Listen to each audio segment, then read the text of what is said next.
Hare Krishna. So welcome you all for this Brahma-saṁhitā discussions. We are at Shloka 46. Namo Vishnu Pada Krishna Prashtha Utale Śrīmate Bhakti-Vikāsa Swāminiti Namine. Namo Vishnu Pada Krishna Prashtha Utale Śrīmate Bhakti-Vedanta Swāminiti Namine. Namaste Saraswate Deve Gauravani Pracharine Nirbhishesh Shunyavadi Paśyatya Deshatari. Jai Sri Krishna Chaitanya Prabhu Nityananda Shri Advaita Gadadhar Shiva Is As Big Gaur Bhakta-vrinda. Hare Krishna, Krishna Krishna, Hare Hare, Hare Ram, Ram Ram, Hare Hare. So we're reading Shloka 46 of Brahma-saṁhitā. Dīpāchireva hidashantaram habhyupetyam Dīpāyate vivrita hetu samana dharma Yastadrigeva hicha Vishnu taya vibhati Govindamadi Purusham Tamaham Bhajami. Translation.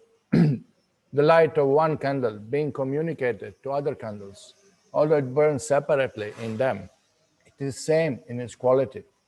I adore the primeval Lord Govinda, who exhibits himself equally in the same mobile manner in his various manifestations. So, now, after hearing that Krishna's abode is superior to Devi Dham, Mahesh Dham, Hari Dham, and we are hearing that Lord Krishna is superior to Devi, to Durga, superior to Shiva, Mahesh, and now we are seeing that he is also superior to Vishnu. So, as the Guna avatar Shiva was described in previous shloka, this shloka describes the Guna avatar of Lord Vishnu, or Kshirodakashayi Vishnu. So this particular refers to Kshirodakashayi Vishnu. There is a next shloka which refers to Mahavishnu, that's also coming. So this is what we are discussing here. And Kshirodakashayi Vishnu is the third Purusha avatar.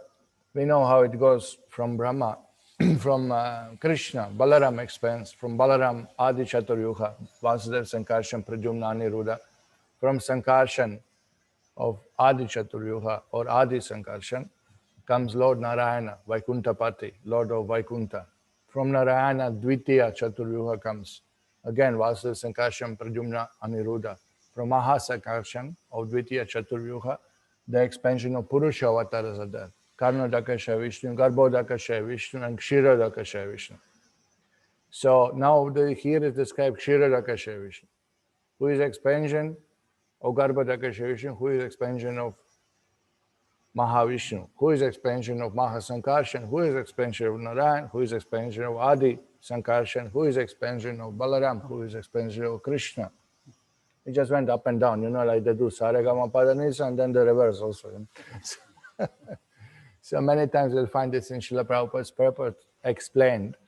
And this is here, description of position of Kshirodakashayi Vishnu. An example is given that as one candle gives light to another candle, the power is same, but still there was a first candle. Now, one candle gives light to another candle. Although both burn separately, equally, with equal power, still there is a first candle. So here, this is explained by the Acharyas, and in commentary we'll see soon. So Vishnu and Krishna, or Kshirodakashayi Vishnu here particularly, they are equal. There is no difference from the Ishwar point of view. But Srila Jiva Goswami explains here, but the difference is from Rasa point of view. That we'll discuss in a few minutes. From the Godhood, there is no difference. It's the same Bhagavan. Who is Krishna?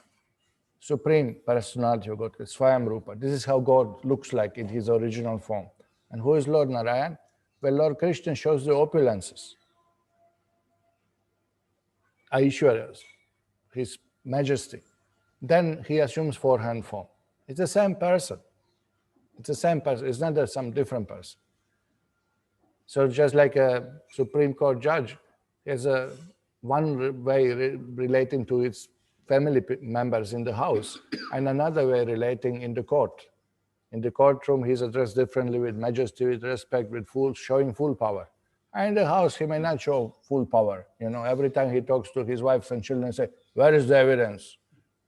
Where is your proof? Bring the lawyer. He won't do that. He's very intimate. And they may argue and they may defeat him easily and disobey his order also in the house. But in the court, I don't think anybody can do that without suffering the consequences. So similarly, that Aishwarya and Madhurya aspects of the Lord, that is only difference. But it's the same person. This we should never understand. Who is superior, Krishna or Nārāyaṇa? I mean, there's no difference. This is the same person. Who is superior? The judge in the court or the person who is,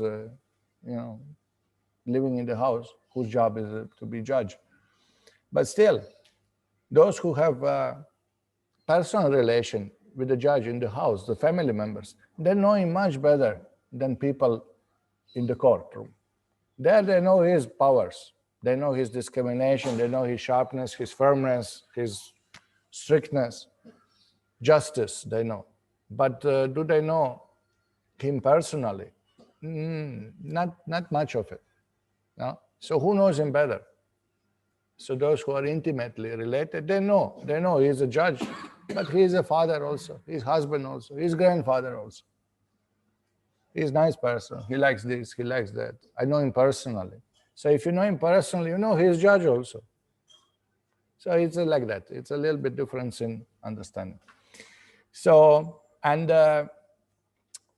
here, the candles are same power, the same Ishwar, same Bhagavan, same Vishnu Tattva. There is no difference in the Godhood. Rasa is different.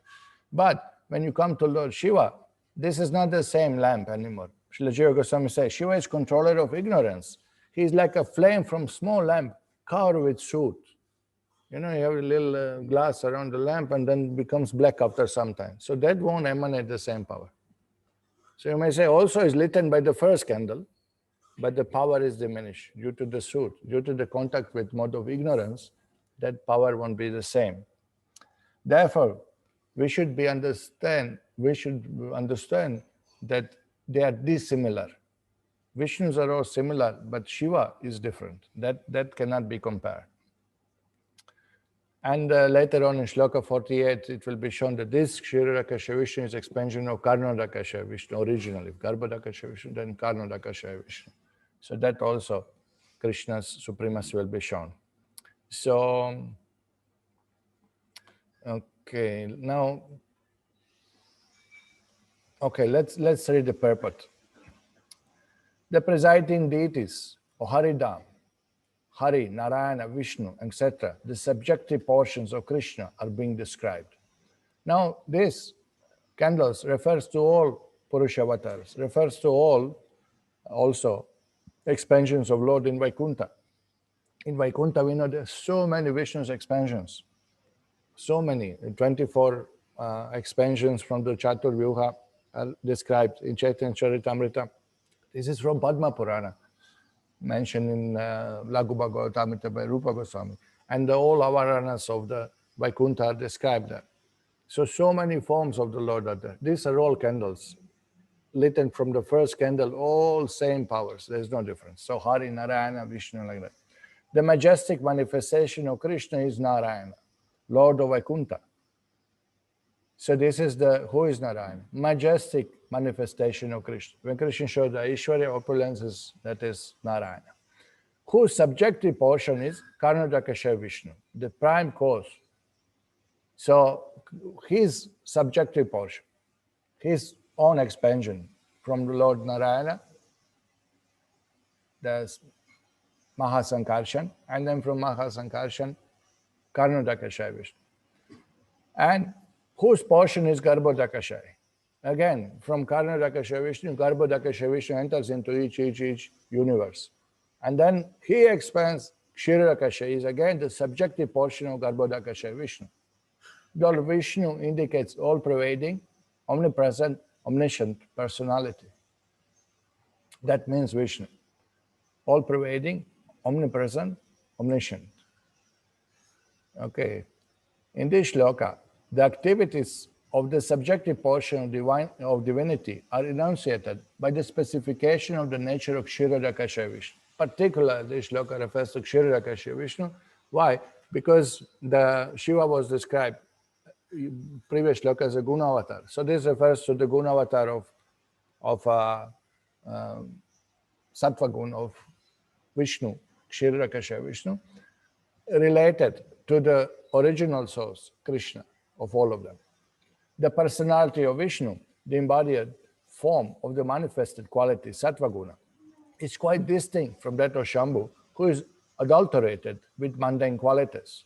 Now you may say we are discussing guna avatar, but that doesn't mean that even sattva guna can cover Vishnu. He is in charge for sattva guna, but he remains Vishuddha sattva. He remains transcendental, which is not the case for the Shiva and Brahma, who are in charge of Rajagun and Tamagun and who have their influence upon them. Vishnu's subjective personalities on level with that of Govinda. So here again, that is shown that there is no difference with Krishna, Vishnu, Govinda. There is no difference. He is not touched by Maya. Both consist of the unadulterated substantial principle. Vishnu in the form of the manifest causal principle is identical with Govinda as regards quality. The manifested quality, sattva guna, that is found to exist in triple mundane quality is adulterated entity. So sattva guna in material world is never pure, is not Shuddha sattva, is always tinged with little bit of tama, little bit of rajas. It's never pure. Sattva in material is never pure. Nobody has, oh, this is pure sattva guna. There's no pure sattva guna in material. At least little tinge, some proportion, some mixture will be there. Shuddha sattva is transcendental. So here, being alloyed with the qualities of mundane activities and inertia. That is exactly explained. That why is adulterated? Adulterated means mixed, polluted. The purity is lost. How? With qualities of mundane activity means rajagun and inertia. Inertia means ignorance, tamagun. Inertia means you have no will to act. You are inert. You are not active at all. Tamagun. Brahma is the dislocated portion of the divinity, manifest in the principles of mundane action, endowed with the functional nature of his subjective portion. So Brahma is dislocated portion of divinity, means Vibhinamsha. Means he is not Swamsha, he is not Vishnu Tattva, he is Vibhinamsha. He is a separate person, he is a Jiva Tattva. He is a separate personality, manifested in principle of mundane action, manifested from the Rajagun. Or you may say, in charge for Rajagun. Both are true. Endowed with the function nature of his subjective portion. And Shambhu is the dislocated portion of divinity manifesting principles of mundane inertia, possessing similarly the functional nature of his subjective portion. Now Shambhu is also dislocated, but he is not Jiva Tattva. But he is not Vishnu Tattva either. So this is called Shiva Tattva, separate. It's not Vishnu, it's not Jiva. But it's separate person. It's not like we are speaking, Krishna and Nārāyaṇa are same. Shiva and Nārāyaṇa are different. Krishna and Shiva are different. Shiva and Brahma are different. These are separate personality. The reason for them being dislocated portions is that the two principles of mundane action and inertia being all together, wanting in the spiritual essence any entities that are manifest in them are located at a great distance from divinity himself or his facsimiles. So the thing is that they are dealing with modes of material nature directly, and they are actually getting some of the qualities of those modes. Therefore, they are not considered anymore Vishnu Tattvas. Their power is diminished. Although the mundane manifested qualities of the adulterated kind, Vishnu, the manifestation divinity in the mundane manifested quality, makes his appearance in unadulterated manifested principle, which is constituent of the mundane manifested quality. But when Vishnu deals with sattva gun, there is no pollution in him. There is no influence over him. This is completely remains unadulterated. Hence, Vishnu is the full subjective portion and belongs to the category superior Ishwaras. So therefore, this is Vishnu, belongs to category superior Ishwaras, full controllers of Maya, never under the influence of Maya. He is the Lord of the deluding potency and not alloyed with her. He is the Lord of Maya. Vishnu, not under the Maya. Vishnu is the agent of Govinda's own subjective nature in the form of a prime cause. So now Govinda, Krishna, when he wants to create material world, he expands into Purusha avatars, Karnataka Vishnu, Garbhodaka Vishnu, Kshirodaka Vishnu. And they are dealing with matter, and they are going on with their expansion, with their potencies, with their manifestations, and they deal with the material creation. So Vishnu is the agent of Govinda's own subjective nature in form of prime cause. So Vishnu is prime cause of material creation by the will of Govinda, by the will of Krishna. All the majestic attributes of Govinda, aggregating 60 in number, are fully present in his majestic manifestation, Nārāyaṇa. Now, that full power is shown that Lord Nārāyaṇa manifests 60 out of 64 qualities of Krishna. And these are the qualities which are covering up the necessity attributes of Ishvara. That all the avatars comes from him, all the universe manifests from him, they have transcendental body and different aspects which Brahma and Shiva cannot manifest, which Jiva cannot manifest. No? And apart from that, Krishna has another 4 qualities which show his sweetness. Rupa Madhurya, Venu Madhurya, Lila Madhurya, Prema Madhurya. These are all differences that even Lord Krishna in his Nārāyaṇa form will not show. So these are the rasa. Again, we came to that. Rasa is different. But from the tattva point of view, from Ishvara qualifications, these are all fulfilled by the form of Nārāyaṇa. So he aggregates 60 in number out of 64. Brahma and Shiva are the entities adulterated with mundane qualities. Though Vishnu is also the divine appearance in mundane quality, Gunavatar, still he is not adulterated. The appearance of Nārāyaṇa in the form of Mahavishnu, the appearance of Mahavishnu in the form of Garbhodaka, and the appearance of Vishnu in the form of Kshirodaka are examples of the ambiguous functions of the divinity. Ubiquitous. Ubiquitous means all-pervading, that's what it means. Functions of the divinity. Vishnu is Godhead himself, and the 2 other Gunavataras and all other gods are entities possessing authority in subordination to him. So Vishnu is Gunavatara for Sattva Gun, but Brahma and Shiva and all other demigods are simply empowered by Vishnu to do particular function within universe. They are not independent gods, and they are not controllers of Maya. They all tinge, touch, little bit cover, carbon, that suit, little bit covering them. From the subjective majestic manifestation of the Supreme Self-Luminous Govinda emanate Karnataka, Garbhodaka, Kshirodaka, and all other derivative, subjective, divine descents, avatars, such as Ram, etc., analogous to the communicate light appearing in different candles, shining in the operation of the spiritual potency of Govinda. It's an old English, it's a different style of speaking English, and particularly for us who are not English speakers, look mysterious sentence, but it's a simple, no? From Krishna, Karnataka, Garbhodaka, Kshirodaka, Vishnu expand, and not only that, but from Krishna, all other avatars, Rama, Dimurti, Shukalani, they also expand. These are all compared to these candles. Till we are dealing with Vishnu Tattva, they are all equally shining. But so these are referring, this analogy refers to all Vishnu Tattva expansion from Krishna, not only to the particular now Kshirodaka Vishnu we're discussing, but to all other avatars, Purusha avatars and all other avatars of the Lord.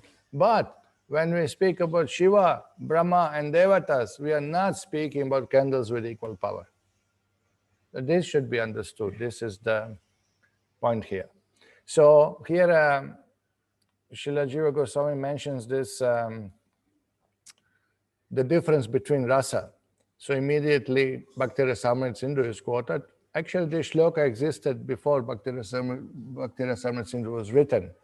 Bhakti Rasamrita Sindhu is collection of different shlokas from the Shastra. It's a summary of Hari Bhakti Vilas, which is collection of the different important philosophical points from the Shastra, different rules from the Shastra to define the conduct of the Gaudiya Vaishnavas.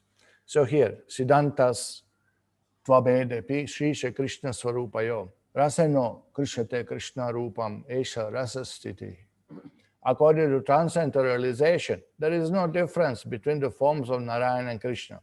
Siddhantas Tvabedepi, Abede, no difference. Shrisha, Shri Isha. That is how Nārāyaṇa is defined. Shri Isha, the Lord of Lakshmi, no? Majestic form. Krishna Swarupayo, Abedepi, Shrisha Krishna Swarupayo, no difference.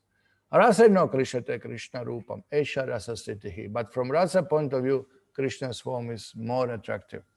So here the shloka said, yet in Krishna there is special transcendental attraction due to the conjugal mellow, and consequently he surpasses Nārāyaṇa. This is the conclusion of transcendental mellows.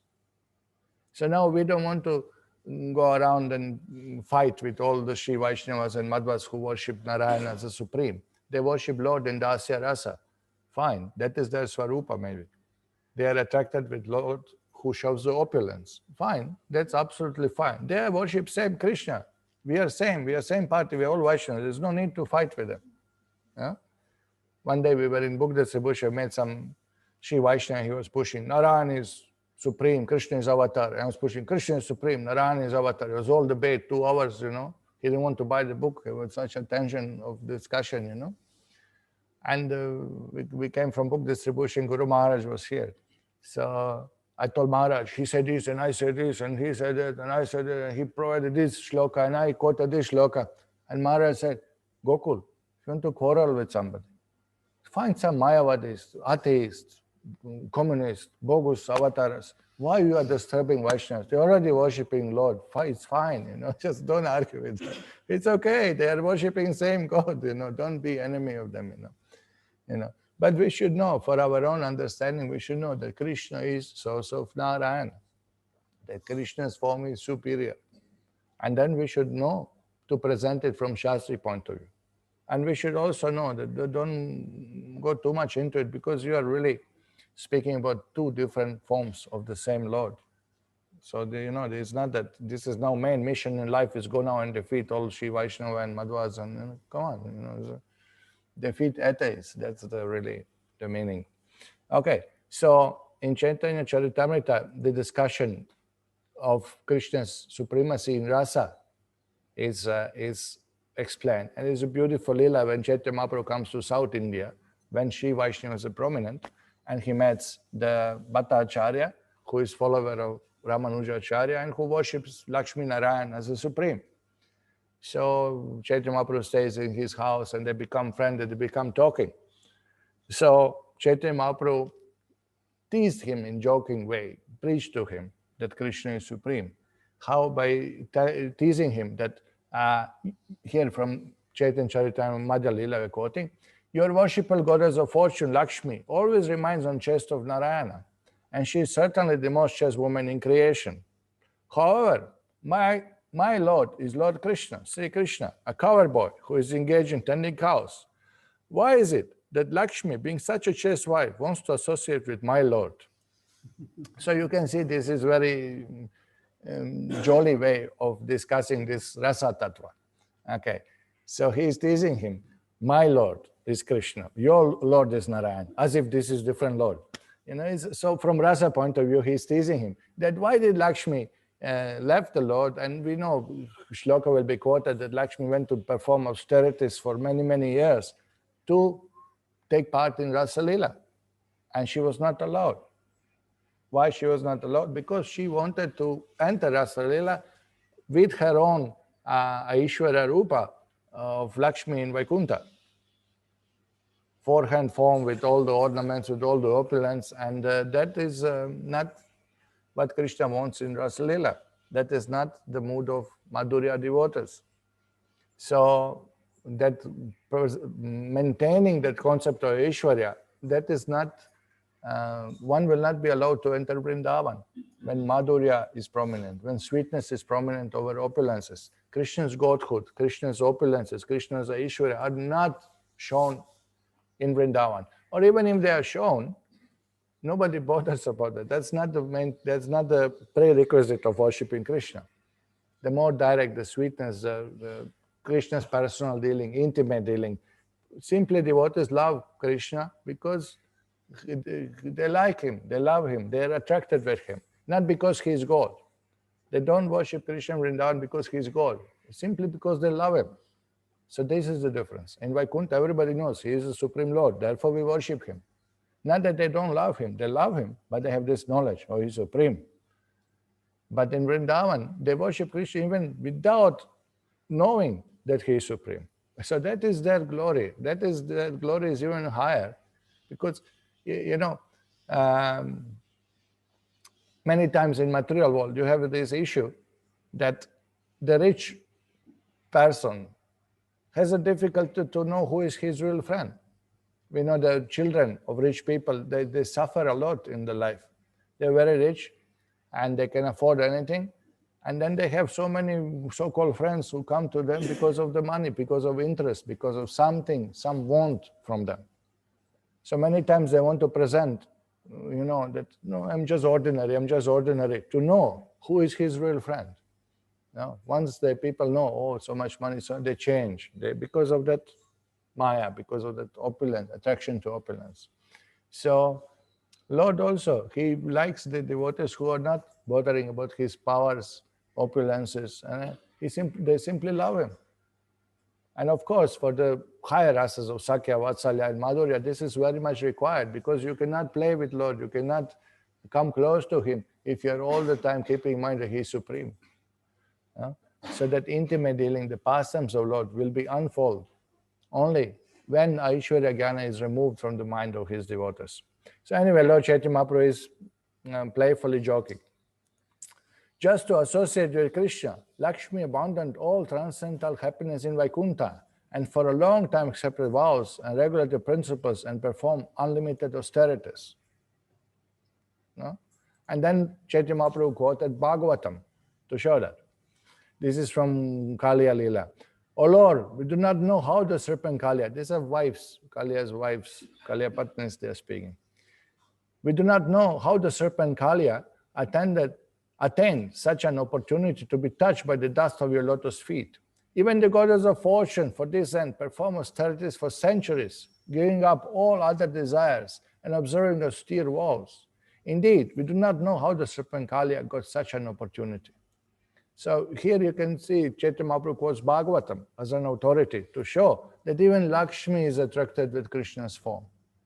She is already with Nārāyaṇa. Why she is attracted? Raseno Krishyate. Because Krishna's sweetness of his patterns are even more attractive. So this is where Krishna is superior to Nārāyaṇa from rasa point of view. And the shlokas from Bhagavatam show that. Okay, he was not attracted with this topic. When Lord Krishna was dancing with the gopis in the Ras Leela, the gopis were embraced around the neck by the Lord's arms. This transcendental favor was never bestowed upon the goddess of fortune or the other consort in the spiritual world. Why is that? Is his wife, Lord can embrace goddess of fortune also, but because of majesty, because of the dasya rasa, it is not done in public. Everything is done majestically, with dignity, with aristocracy. Everything is done with such a high manners that there is no way that although Lord had 4 hands, to put even 1 hand of the Lakshmi in the public, because that's the etiquette. It's different. It's a different bhav. Dasya rasa is a different bhav altogether. No? Though in the private, I'm sure Lord will do that, but this is again, everything is a different rasa altogether. It's a different. Nor was such thing ever imagined by most beautiful girls in heavenly planets, girls whose bodily lustre and aroma exactly resemble the beauty and fragrance of lotus flowers. And what to speak of worldly women who may be very, very beautiful according to material estimation. So these are in the discussion, this is how it goes, that showing these sweetnesses of Krishna attracts even Lakshmi Devi. So here, Chaitanya Charitamrita quotes further, explains, because Krishna has 4 extraordinary qualities not possessed by Lord Narayan, the goddess of fortune Lakshmi always desires his company. And ultimately she was awarded to reside as a Shivatsa mark on his chest, because she could not give up that concept of Aishwarya. So she could not get the form of a gopi. So then she got special place at the chest as a Shivatsa mark. Then again, Bhagavatam is quoted. The Supreme Personality Godhead Krishna, the son of Mother Yashoda, is accessible to those devotees engaged in spontaneous loving service.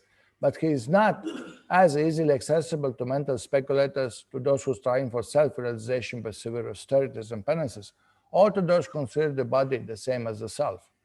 Now here, Chaitanya Mahaprabhu glorifies spontaneous devotional service of the gopis, showing that this Madhurya Rasa is possible only for devotees who perform spontaneous devotional service, Raga Nuga.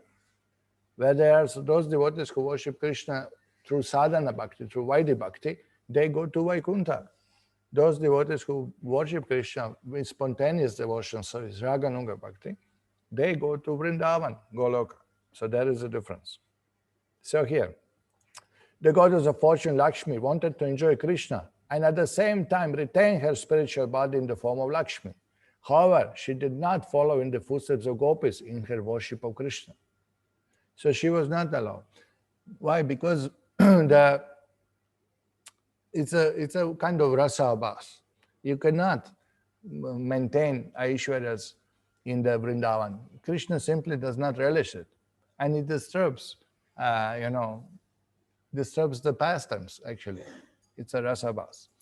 And the system is that devotee who wants to develop love as that love of the gopis for Krishna, they have to follow their mood. They have to follow that attitude. So raga atmika bhaktas are those bhaktas who have raga, who already have attachment to Krishna, love of Krishna, prema in their heart.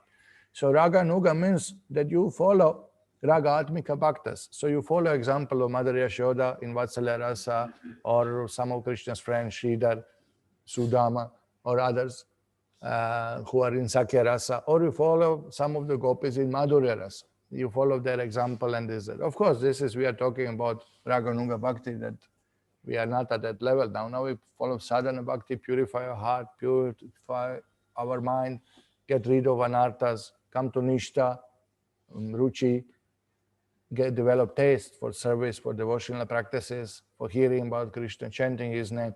And then slowly at the level of a Shakti, that attraction will come to particular form, to particular service, to particular rasa, but not artificially now. No need to imagine, oh, I want to be gopi, I want to be gopa, I want to be cow, I want to be this, I want to be that. It will come naturally. When we get purified, that will be revealed by the Guru and Krishna. So we don't have to bother about that. But the system is like that there is a system how to develop that quality of love with Madhurya Rasa, which is very attractive to Krishna.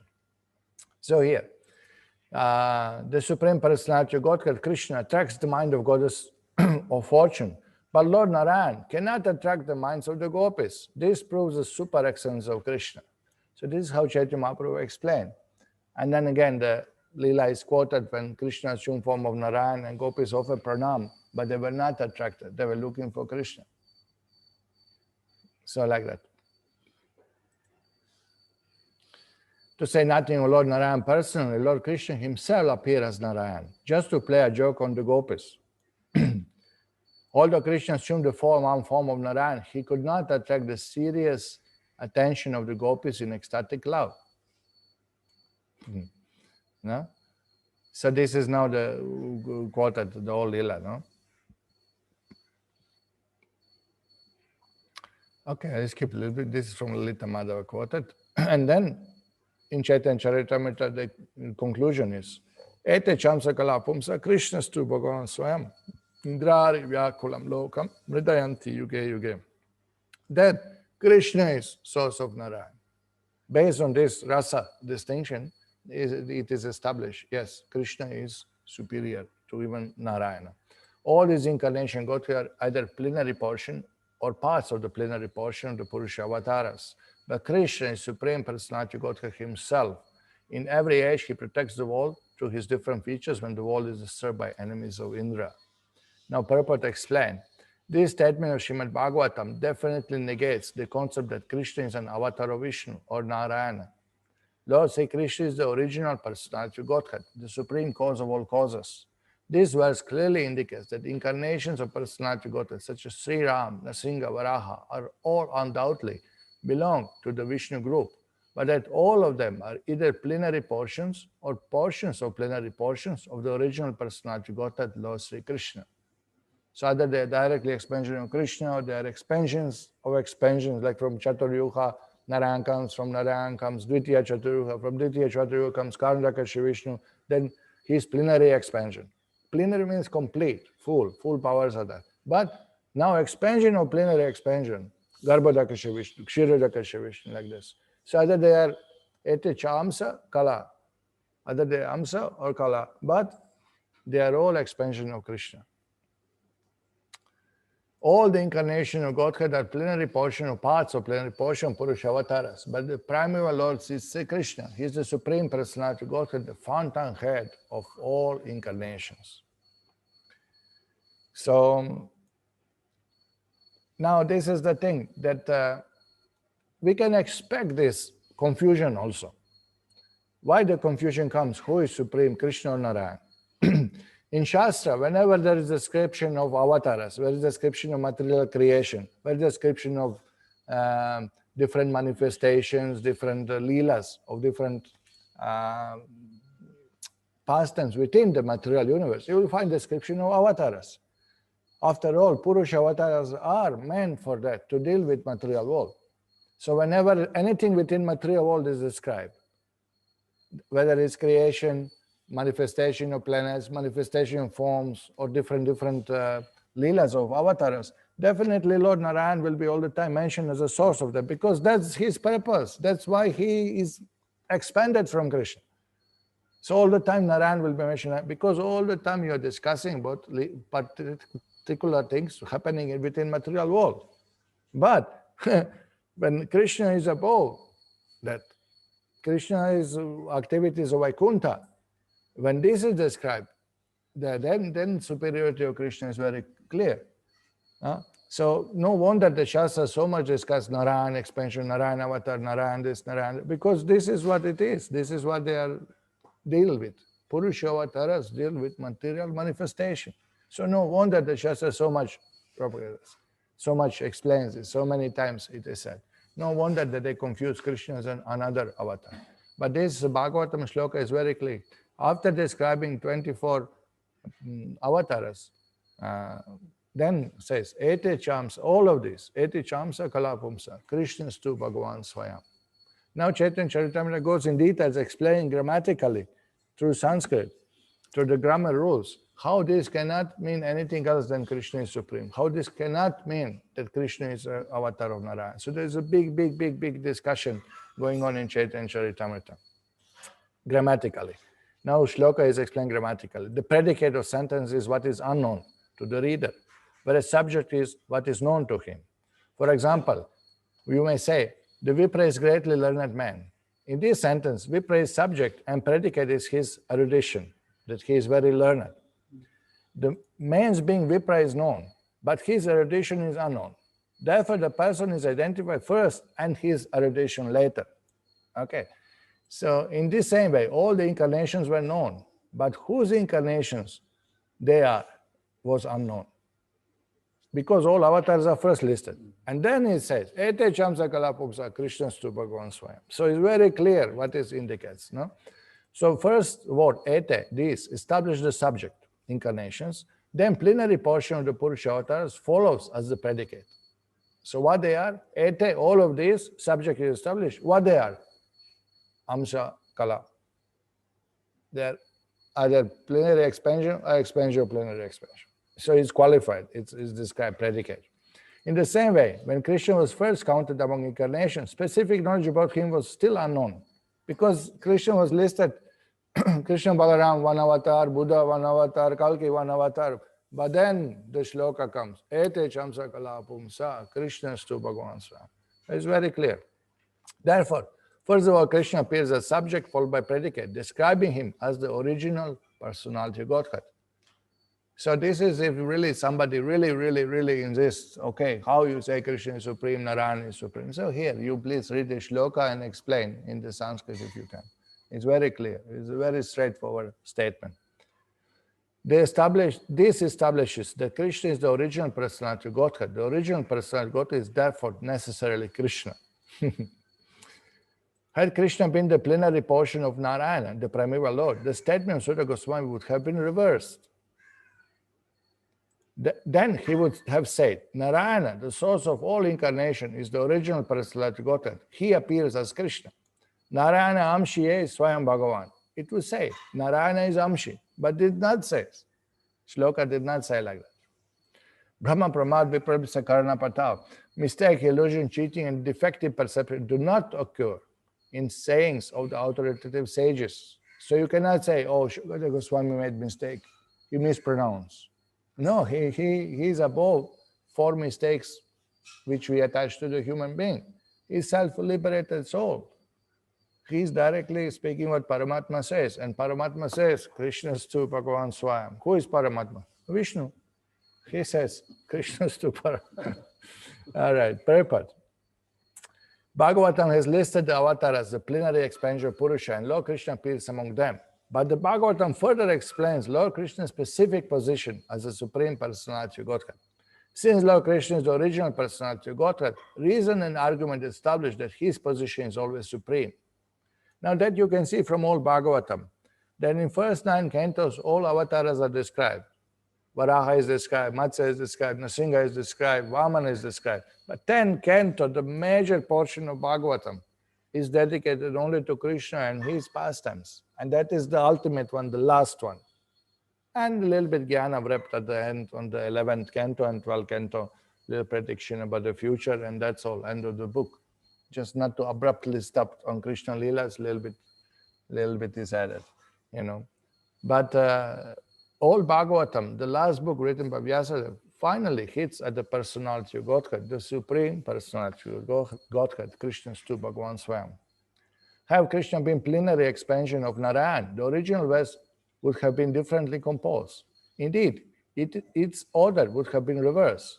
But there cannot be mistakes, illusion, cheating, so Prabhupada repeats what is said in the shlokas. Therefore, there is no mistake in this statement that Krishna is supreme personality of Godhead. The Sanskrit statements of Bhagavatam are all transcendental sounds. Srila Vyasa revealed these statements after perfect realization, and therefore they are perfect. For liberated sage like Vyasadeva never commits errors in their rhetorical arguments. Unless one accepts this fact, there is no use in trying to obtain help from the revealed scripture.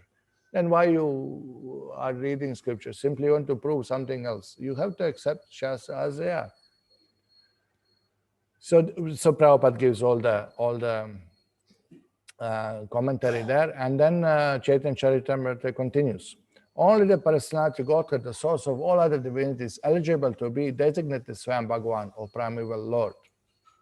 When from one candle many others are lit, it considered that one the original. So again, this shloka is quoted, Dipachireva Hidashantayam Abhyupeta, for that very purpose, that he is the original form. Although they have all the same power, but still, this is the first candle, Krishnastu Bhagavan Swayam. So again, the purport is there. There are many things to quote. And warning again, that but don't mistake Shambhu Tattva as another candle. It's like a lamp covered with carbon because of his being in charge of mode of ignorance. The illumination from such a lamp is very minute. Therefore, the power of Shiva cannot be compared to Vishnu principle. So although Krishna is first candle, all other Vishnu expansion have the same power, but not as Shiva. Again, this warning is given. So Krishna is cause of all causes, and then again, it's quoted another verse to defeat this. The verse is quoted 10 subjects of Bhagavatam. 10 subjects of Bhagavatam, what Bhagavatam discusses, the creation of Brahma, maintenance of creation, special favor given by faithful, impetus for activities, prescribed duty, description incarnations, winding up of creation, liberation, an ultimate shelter, the Supreme Personality of Godhead. And you can see this in 10th Canto Bhagavatam. This is clearly Krishna described there as the ultimate shelter. Krishna, Bhagavan, two-hand form, Govinda, playing the flute. Okay. So Krishna Eka Sarvashaya, Krishna Sarvadam. The personality of Godhead, Krishna is the shelter and abode of everything. All the universes rest in his body. The 10th Canto of Bhagavatam reveals the 10th object, the Supreme Personality of Godhead, who is the shelter of all surrendered souls. He is known as Sri Krishna, and he is the ultimate source of all the universes. Let me offer my obeisance unto him. So this is another proof that Bhagavatam itself, the ultimate description is Krishna. Ultimately describes Bhagavan Sri Krishna, does not, and goes on describing Nārāyaṇa and his pastimes. So here, another way of showing so many shlokas quoted by acharyas from different scripture in different angles all throughout the Vedic literature showing that Krishna is superior to even Nārāyaṇa. Now this is from Bhagavatam, Brahma's prayers. Let's see, yeah, okay. Yeah, Sridhar Swami's commentary, Vishnu Chakravarti's commentary, Sanatana Goswami's commentary, everybody established this, that Krishna is supreme. This is a prayer of Brahma when he felt ashamed that he disturbed Krishna in his pastimes of stealing the gopas and the calves. And he said in one moment, Krishna, you are my father. So you please forgive your foolish son, just like father would forgive the son. So then Krishna would reply that, how am your father? You are born of Garbhodaka Shri Vishnu, you are born of Nārāyaṇa. So he says, this shloka to counteract this, Brahma says, Nārāyaṇastvam, nahi sarvadehinam. Are you not that Nārāyaṇa? Nārāyaṇastvam na. Are you not that Nārāyaṇa? He sarvadehinam. Atmasya adi shakhila loka sakshi. Nārāyaṇangam narabhu jalayanat tachapi satyam nata tavaiva maya. Are you not the original Nārāyaṇa, or supreme controller, since you are the soul of every embodied being and the eternal witness of all created realms? Indeed, Lord Nārāyaṇa is your expansion. What is that? Nārāyaṇangam, anga, the limb, part of expansion. So, indeed, Nārāyaṇa is your expansion, and he is called Nārāyaṇa because he is the generating source of the primeval water of the universe. The Karna water, the Garbha water is called Nara. So, Nārāyaṇa, from whom this Garbha water generates, is called Nārāyaṇa. He is real, not a product of your illusory Maya. So, Sridhar Swami comments here. Here, Lord Krishna may ask, the son of Nārāyaṇa you may be, but how did you come to be my son? So this is in Krishna's past, and Sridhar Swami comments. To answer this challenge, Brahma spoke this verse. The word na is spoken here in irony. The meaning is, you are certainly Nārāyaṇa. Are you not Nārāyaṇa? Means you are certainly Nārāyaṇa. If Lord Krishna challenges, why do you say I am Nārāyaṇa? Then Brahma replies, Sarva Dehinam Atmasi. You are indeed in everyone's dearest life. Sarva Dehinam Atmasi. Brahma says, are you not Nārāyaṇa? Nara means all living entities, and Ayana means to shelter. Are you not shelter of all living entities? Are you not Nārāyaṇa? Krishna cannot deny this one. Therefore, Nārāyaṇa means the shelter of all living entities. Brahma thus says, because you are the super soul of all living beings, you must be Nārāyaṇa. Now, this is also meaning that Sarva Dehinim Atmasi, the soul in everyone's heart, in every body, Paramatma is there. So here Brahma says directly, Krishna, you are that Paramatma. Thus challenging the pitch of his voice, Brahma asked ironically, O Lord of Lords, you are not Nārāyaṇa? Challenging in the pitch of his voice. Changing the pitch of his voice, no? Changing the pitch of his voice. Here, Adisha means creator, and Ayana means creation. Therefore, Nārāyaṇa means he from whom creation, Ayana, of all living entities, Nara, is manifest. There's another meaning of Nārāyaṇa. Here Brahma says, you are that person. Brahma also says, Akila Loka Sakshi, which means you are the witness who observes all living entities. Anumanta, Upadrashta, Paramatma, correct? Interpreted in this way, Nārāyaṇa means you who know, I say, all living entities, Nara. So another meaning of word Nārāyaṇa, one who knows all living entities. Here Lord Krishna may protest. This may be very good etymological explanation of word Nārāyaṇa, but still I'm not that Nārāyaṇa. Fearing that the Lord Krishna will protest in this way, Brahma spoke the passage beginning with words Nārāyaṇangam. Nārāyaṇa may also be explained this way. Nara means the living entities born from Nara, Garbhodakasha Vishnu. Or it may also mean the water born from Nara. The resting place, ayana, of these is called Nārāyaṇa. So the living entities of the water born is called Nārāyaṇa. Thus the words Nārāyaṇangam means Nārāyaṇa is one of your forms. In the Smriti it is said, Nara Jatani Tattvani. The wise who know the elements born from Nara are called Naras. He who is the resting place of these elements is called Nārāyaṇa. So immediately Sridhar Swami quotes you definition of Nārāyaṇa from the Shastra. In the scripture it is said, because it is manifested from Nara, Garbhodakasha Vishnu, this water, Garbhodaka ocean, is called Nara.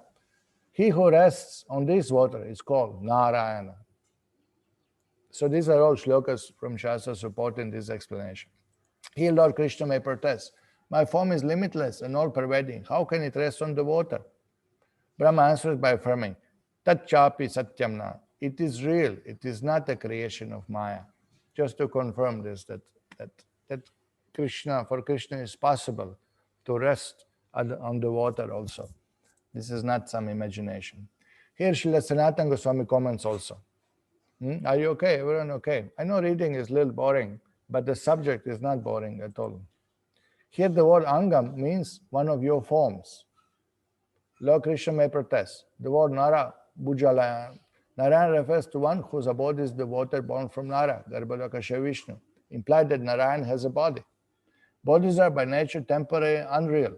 If Narayan has a body, must it not also be temporary and unreal? Because these are all the speculations of impersonalists, and here they are all defeated by the acharyas. Because some of them, you see, he has a body is a form is material, because spirit has no form, and all these things. So this protest, Brahma gives the following reply. Tat chapi satya natta tavaiva maya. The water where Narayan rests is real, and Lord Nārāyaṇa himself is also real. They are not creations of Maya. So you can see how very similar commentaries of Sanatana Goswami, Sridhar Swami, everybody follows Sridhar Swami, and then they expand according to their realization. So then he goes on explaining what means Narayan, how this refers to Krishna. He explains like this. Or directly seeing that Lord Krishna is more glorious than Narayan, Brahma is afraid to address him as Narayan. And instead in this verse, he anxiously and straightforwardly says, Narayana's from Na, you are not Narayan. Because this is how the shloka starts. No? Narayana's from Na. The original translation is, are you not Narayana? But now Srila Sanatana Goswami says, Brahma understood that Krishna is superior to Narayan. So I should not say he is Narayan. Narayan is from Na, you are not Narayan. You are superior to Narayan. His understanding was like that. So you can see Acharya's commentaries. Because Sanskrit is like this, allows you to think within the guidelines of the Guru, Sadhu and Shastra. Allows freedom within the guidelines of Guru, Sadhu, Shastra. So if you conclude something which is in person's already conclusion, then your interpretation is fine and should be supported by grammatical rules and by possibilities, not that by imagination. So you can see, according to Sanskrit, Narayan is from Na. You are not Narayan, because I know you are superior to Narayan. Adesha means, O master of the universes. So here Brahma affirms, Narayana's from Na. You are not Narayan. Then he says, Narayana Angam, Narabhu Jalayanti. This is so because Narayan, who rests on water, is your expansion. So Srila Rupa Goswami, he gives commentary in Laghu Bhagavatamrita on this shloka also. So what do you feel? You want to hear? So it goes on, Anyway, it's a similar, but here and there you find different angles. So there is a huge, huge discussion. Then Srila Vishnu Chakravarti Thakur gives commentary. So, how much we can discuss? I don't know. It's almost 9 o'clock, but there is one more topic I want to cover. There's one more discussion. Okay, I just read a little bit. But I'm called Krishna. Krishna says to Brahma in this same shloka, I'm dark in color and live in Vrindavan. Vishnu is called Nārāyaṇa because he lies in the water. How can I be Nārāyaṇa? The word Nara means water. Nara means water, but also means living entity, and Ayana means shelter. The Lord who dwells in the water is one of your expansions. Therefore I appeared from your womb, just as Vasudeva form and your youthful form as Krishna is spiritual, not material. So this form of Narayan is also spiritual, existing at all times and places in the state of Shuddha Sattva, beyond the touch of matter. Your forms such as Matsya are also the same category.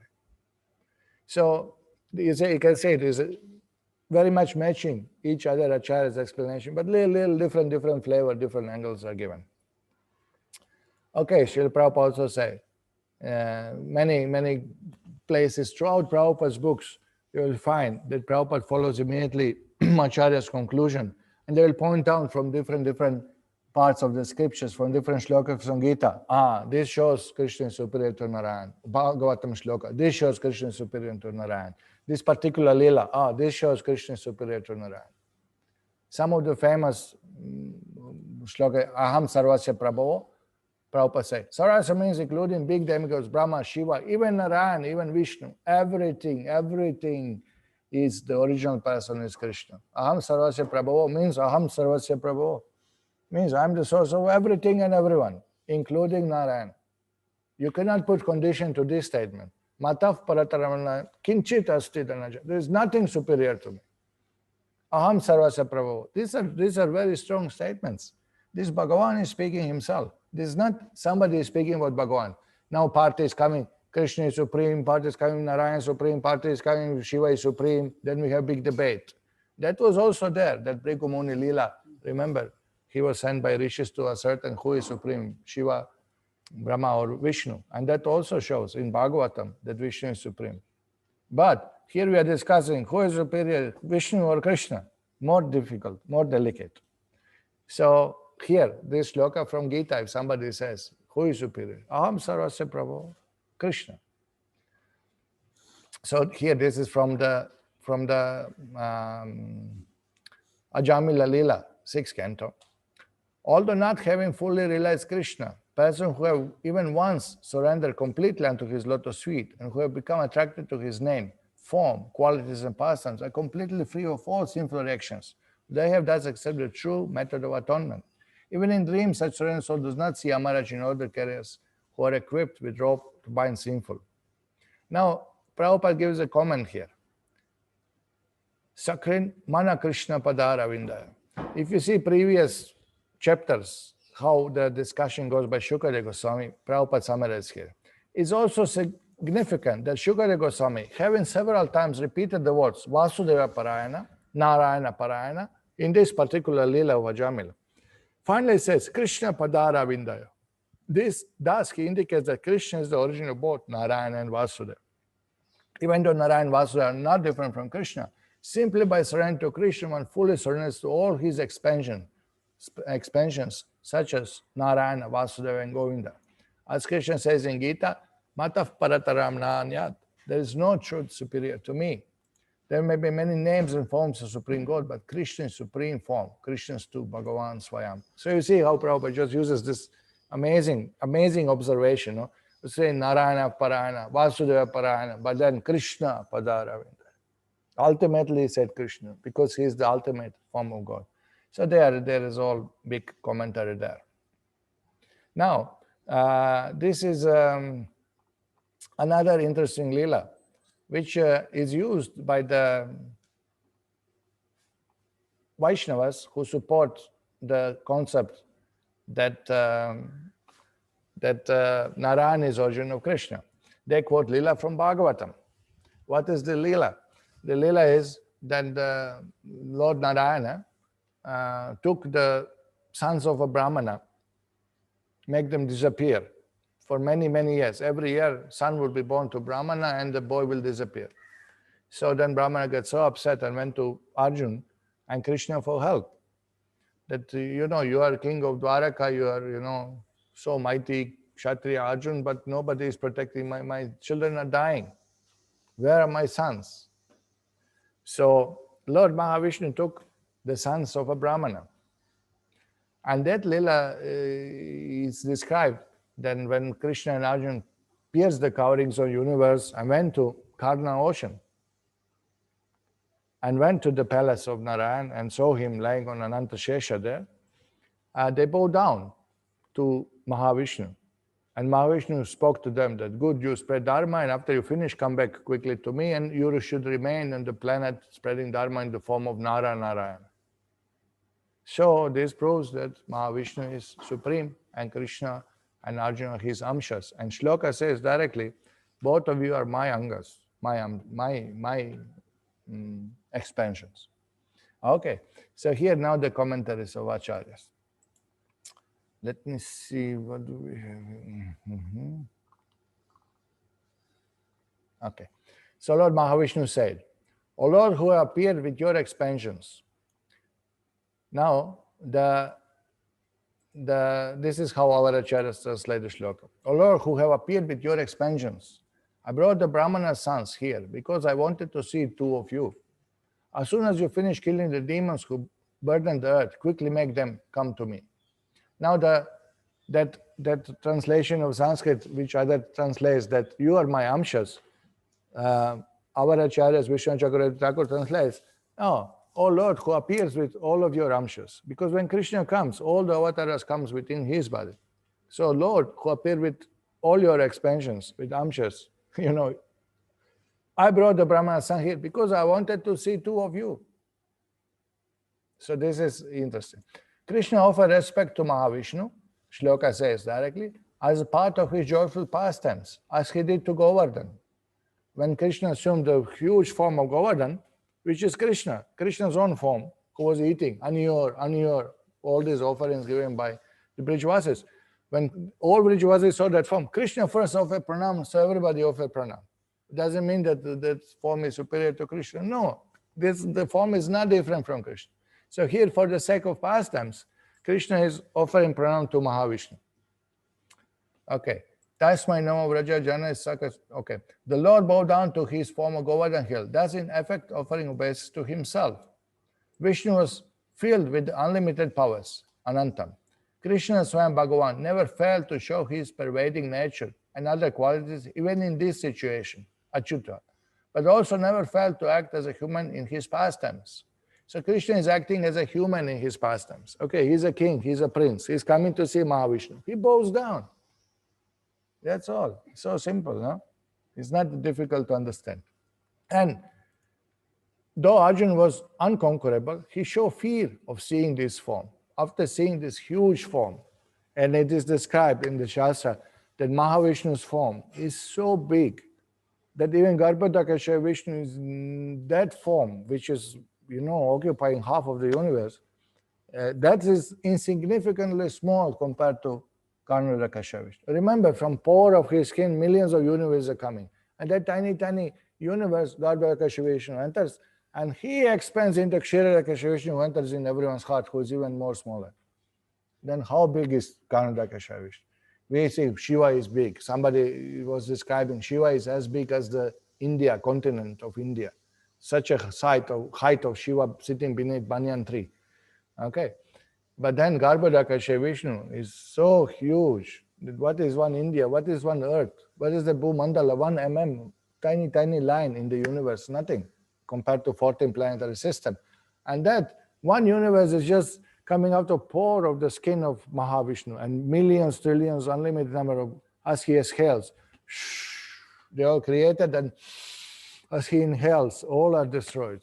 Millions of Shivas, Brahmas, Devatas, everything is gone just by breathing. Oh. We are thinking we are living thousands of lifetimes, such a long time, and Bhagavan said, just like this. So what is the size? So he was, after seeing this huge form Arjuna was struck with wonder. Thus, the two offer aspects, both were playing their human pastimes. Krishna shows such powers to Brahma and Akrura and others. But as in Govardhan pastime, he does so as sport, as part of his human pastimes. Arjuna and others follow in this mood. Krishna also showed greatness when he assumed huge form in Govardhan pastimes. Mahavishnu showed his powers, Bhauma, but he was also Krishna's helper and was Lord of all Brahmas. Thus he spoke with authority. He spoke with words which were bold, Urjita, so that Arjuna would respect his words, under the will of Krishna. Then Shloka says that Mahavishnu smiled to indicate his pleasure. Now this is interesting. Then Mahavishnu smiled to Krishna, saying, you explain after who is supreme. So here, Srila Vishnu Chakravarti Thakur says, Arjuna perceived that this form of Vishnu had even more opulence than Krishna. Thus he became astonished. The word Bhuma, abundant power on earth, indicates that Mahavishnu is exhibiting even more personal majesty than Krishna himself by appearing before Krishna and Arjuna as the Lord of multitude of Brahmas. Okay, then Vishnu's smile indicates that he was privately thinking, my dear Krishna, by your desire, I'll describe my superiority, even though I'm your expansion. At the same time, however, I will subtly imply in my statements the supreme position of your beauty, character, and power, and the fact that you are the source from whom I emanate. Just see how clever I am, that in front of Arjuna, I'm confidentially divulging my true identity as known different from you. No? So this is Acharya's commentary. This is their realization. They are seeing God. They have seen, they're Tattvadarshis, they're seeing God. They're not speculating. They're not pushing. This is not party, DMK, ADMK, who is supreme. Mahavishnu's spine indicates his request that Krishna later revealed to Arjuna the truth about his actual position. Mahavishnu said, I brought the Brahmana sons here because I wanted to see the two of you, my expansions. This is how Shloka says, who have descended to the earth to save the principles of religion. As soon as you finish killing the demons who burden the earth, quickly come back here to me. Now commentary explains. Mahavishnu said, you two have appeared as my paths. Please come back quickly. He says this to bewilder Arjuna, to show that he is supreme, so that Krishna's pastime as a human can go on smoothly, that Krishna can relish his pastime. The real meaning is, you too, who have descended along with your kalas, your personal energies, kalas, swashakti, should kindly return to me after killing the demons who burden the earth. Please quickly send these demons here to me for the sake of their liberation, because it is Vishnu's portion of Krishna who kills the demons. Krishna plays rasa, he never leaves Vrindavan. That also shows Krishna's superior position. The verb is a dual imperative form. Anti is an undeclined word meaning towards proximity. Let them come here and be liberated. It is said in Śrī Harivamsha in 2nd canto Bhagavatam that the path of gradual liberation passes through the intermediate station, Lord Mahavishnu's abode, outside the eggshell of the universe. So if anybody wants to get moksha, he has to go to the coverage of the universe, has to go through Mahavishnu's abode, Viraja, Karna ocean, then goes to Brahman, then goes to Vaikuntha, then goes further. Astonished to see the extraordinary grandeur of Mahavishnu, Arjuna said, just see, even though I'm a mere mortal, by Krishna's mercy, I have seen the supreme Godhead, the root cause of everything. Then after a moment, Arjuna thought again. Now this is interesting. No? After seeing this majesty of Mahavishnu, Arjuna was convinced, this is Bhagavan. He offered pranam and he said, by Krishna's mercy, I could see the Supreme Lord. Then he thought, but why did Lord Vishnu say that he took away the Brahmana's children out of desire to see Krishna? Why would the Supreme Personality Godhead hanker to see his own expansion? Perhaps it's some temporary whim of his. Maybe just wanted to see how his expansion is doing. But since he has said didrikshuna instead of didrikshata, where the specific suffix shuna carries the sense of permanent characteristic, not a temporary one, it has to be concluded that he has always desired to see Krishna and myself. Even granted that this is so, why couldn't he simply see Krishna and Dwaraka? After all, Lord Mahavishnu is all-pervading creator of the universe. which he holds like an amma, like a fruit in his hands. Bhagavan is controller of universe, just like you put amla fruit in your hands. Full control. You understand? This is the example given. It's a full control. So why he couldn't come to Dwaraka? Why he didn't come? Is it that he could not see Krishna in Dwaraka because Krishna does not allow anyone to see him without his special sanction? Okay, because Dwaraka is not Aishwarya Dham. This is not place of exactly Dasya Rasa. This is Aishwarya is mixed with Madhurya, but still this is far, far superior about than Vaikuntha. So this is very interesting. Well, maybe he doesn't have that power, but still he comes to Dwaraka every year to steal the children of the Brahmana. Still he came. No? Why does he not at that time see Krishna, who is visible even to the oil seller and the battle nut peddler living there? Even ordinary person in Dwaraka can see Krishna every day. Why did Lord hide and steal in Brahmanas and brought him all the way to Karna ocean? Perhaps he could not see Krishna in Dwaraka because Krishna cannot be seen without Krishna desiring it. Look at this. Even other avatars of the Lord, they cannot just enter into Krishna's pastimes as they will. Look at this amazing thing. And why also would Mahavishnu, the compassionate master of all Brahmanas, have repeatedly tormented unelevated Brahmana year after year? Because every year one son would disappear. He must have perpetrated such a wild act only because of his strong desire to see Krishna. All right, he may have acted improperly for this reason, but why couldn't he have sent a servant to kidnap the Brahmana's son? Why did he himself have to come to Dwaraka? Was stealing them out of Krishna's capital so difficult that no one but Vishnu himself could hope to accomplish it? So that's the answer. That's really the answer. Who can come and steal Brahmanas from Krishna's kingdom? There's no way. There's no way. So Vishnu himself has to come. And he could not just meet him openly, directly, because Krishna wanted in this way to show. I can understand that he intended to cause so much distress to Brahmana of Krishna's city that Krishna would be unable to tolerate it. That was the plan of Mahavishnu. Then he would grant Lord Vishnu his audience. Grant Lord Vishnu his audience. Now you see the different situation. Okay, just like that King Samudra Sen was a great king in the time of King Yudhishthira. And when Pandavas finally won the battlefield, still they went all four directions of earth to declare their supremacy as the emperors of all earth. And all kings, they have to submit to them. So some kings were devotees, they were friendly, they would immediately pay tribute to Yudhishthira, and with some they would have to fight. So Bhima-sen went to the east. There was a great devotee of Krishna, King Samudra Sen. And he was known to be a great devotee of Krishna. And Bhima said, no problem, I just talk to him and he will immediately pay tribute to Yudhishthira, who is the biggest devotee of Krishna. But when Bhima came to Samudra Sen said, oh, you want to establish supremacy with Yudhishthira? Let us fight. So Bhima, I'm surprised. I thought you are devotee of Krishna. You think you are devotee of Krishna? I think you are devotee of Krishna. So you want to fight? We will fight. So Samudra Sen fights so heavily that almost killed Bhima. Bhima-sen, almost killed him. And then Krishna has to come to rescue. And Samudra Sen said, I just wanted to see Krishna. I knew as such a devotee, Krishna will come to rescue. You know? So look at Krishna. Mahavishnu is saying, I'll torment Brahmanas in Dwaraka.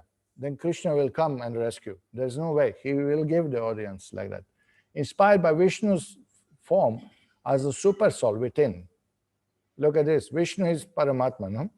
Inspired Vishnu form as super soul. The distressed Brahmana came to pour out his complaints to Krishna in person after the dismissal of each of his infant sons. So he could tell to anybody else in Dwaraka, there's so many mighty heroes, there's so many kshatriyas there to protect him. But he would come every time in front of Krishna. And Krishna knows everything. So he says, Mahavishnu, what he is doing? This is clear that Krishna's stature of Godhead is superior to Lord Mahavishnu.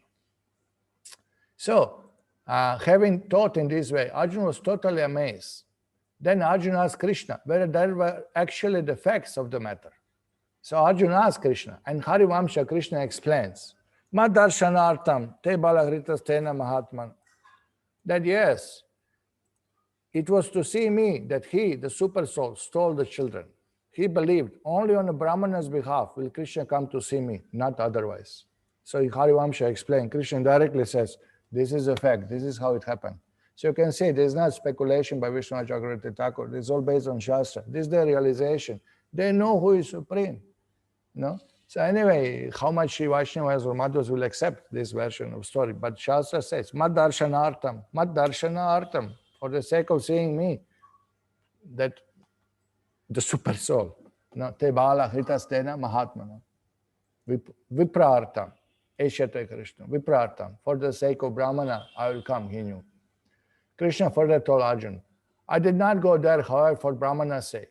I went there, my friend, just to save your life. Now, this is another aspect of Leela, because Arjuna vowed, if I don't bring this summons Brahma back, I'll enter into fire, I'll die, I'll commit suicide. So look at now, it's not that I'm forced by Mahavishnu to go there. I went there to save your life. If I had been for the Brahmana's sake that I traveled to Vaikuntha, I would have done so after his first child was abducted. The reason I went after the 9th child was stolen was not from obligation to Vishnu, but out of obligation to you. Because only after 9 children were stolen, Arjuna given that Vrata. Otherwise, first 8, Krishna ignored, nothing happened. He was not forced by any tricks of Mahavishnu. Of course, when we are speaking about tricks of Mahavishnu, you understand this Supreme Personality of Godhead, you know. Thus, hearing the full truth from Krishna's mouth, Arjuna taught that whatever prowess, Paurusham, is possessed by any person, Pumsamare, even including the Lord of the spiritual sky, has been obtained only by the mercy of Krishna. So look at this, how this Leela unfolded. So anyway, this is the conclusion. Krishna's glories. Okay, Hare Krishna. Thank you very much for hearing. Thank you very much for patiently hearing. I know it's a little difficult when we read a lot, but why should I tell the stories when this is written so nicely and so clearly, and you show the shloka, then you get more faith, more conviction, more clarity that everything is presented by our acharyas from Guru, Sadhu and Shastra, not whimsically. And we relish this. We want to hear more, we want to learn more, we want to, churn this nectar of Krishna's supremacy, even over the Vishnu, even over Nārāyaṇa. So thank you very much for coming and hearing patiently. Śrīla Prabhupada ki jai, Śrī Brahma-saṁhitā ki jai, Gaur Premanande.